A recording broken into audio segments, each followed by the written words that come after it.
Most people spend years planning their retirement finances, but they forget the most important thing. What are you actually going to do with your time? This is the mistake that I find catches everyone out.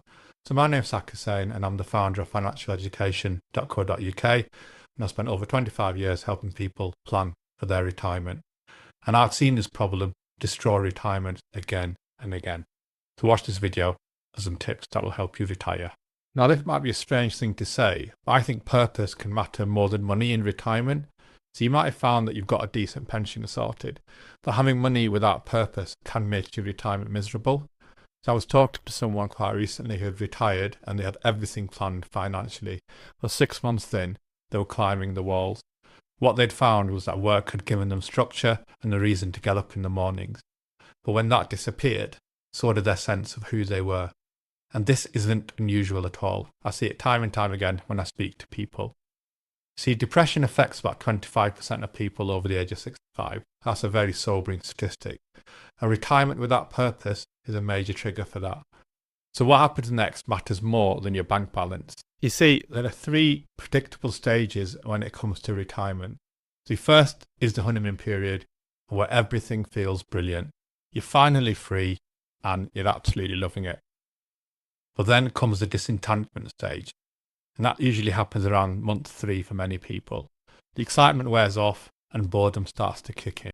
You start to feel lost without that structure of work, and this is when people do really begin to struggle with their retirement. Then there's the reorientation stage, where you rebuild your identity. This might involve you finding new activities to help you find it and create a new sense of purpose.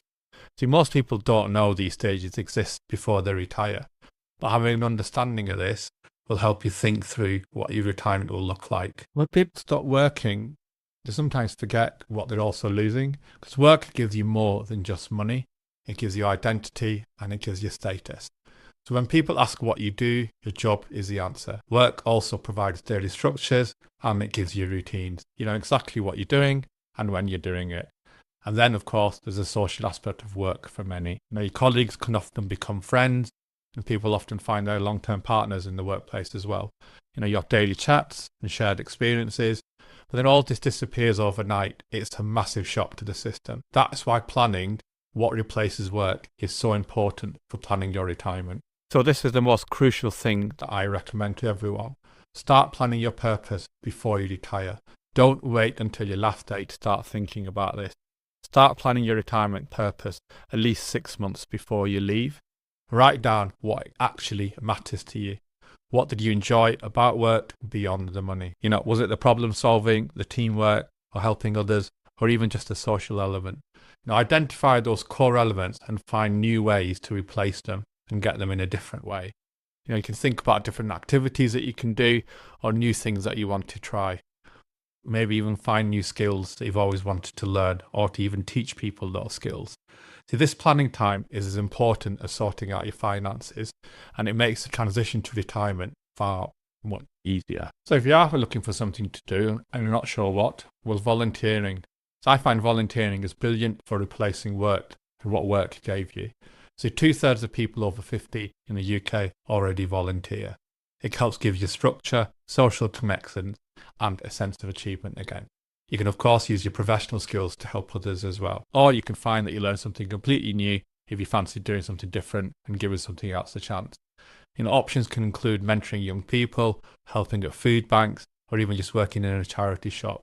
The National Trust, the RNLI, and lots of local hospices always need volunteers. And you can volunteer for as much or as little as you want.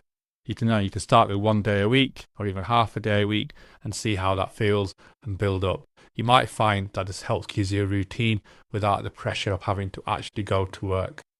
Another thing is to build your social networks outside of work. So your work colleagues are not going to be there anymore in the main. So you're going to have to build your social network that isn't going to be based around people that you worked with. So you can join clubs or groups that match your interests. Walking groups, book clubs, fitness classes, they all work really well. Adult education courses are brilliant for meeting new people. The Open University has lots of different options, or even have a look at local colleges and see what they have. Stay in touch with work friends if you enjoy those relationships, but don't rely on them as your only social connection. Isolation and loneliness are massive risks in retirement. And what you want to do is plan ahead so that they don't become an issue for you. By building new friendships, it can take a little bit of effort, but it will certainly be worth it in the long run. Another thing that I recommend is to set goals for your retirement. You see, having goals will keep you motivated and engaged. They don't have to be massive, life-changing goals. Simple things like learning a new skill or even visiting new places. What I recommend you do is write down 3 things that you want to achieve through the year. Make them really specific enough that you'll know when you've done them and make them achievable. So these goals give you a sense of progress and achievement. You'll find that they replace that feeling you used to get from work. And what you should also do is review your goals every few months and adjust them if you need to. So what I find is that some retirees even go back to working part-time or even doing some consultancy work. The key is having something that gets you out of bed and gives you purpose for the day. Retirement doesn't mean your brain stops working. Keep learning new things to stay mentally sharp. This could be a language, a craft, or digital skills. See, many councils run courses specifically for retired people as well. So have a look to see what's available in your area. And Age UK offers loads of resources and support as well. Learning gives you structure and that sense of accomplishment. Plus, you meet other people who are learning too. Don't forget physical activity. That is just as important as mental activity. Aim for at least 150 minutes of exercise each week. That's about 2.5 hours. And this helps you both your physical and your mental health. So to wrap this up, I'll repeat with what I said at the beginning.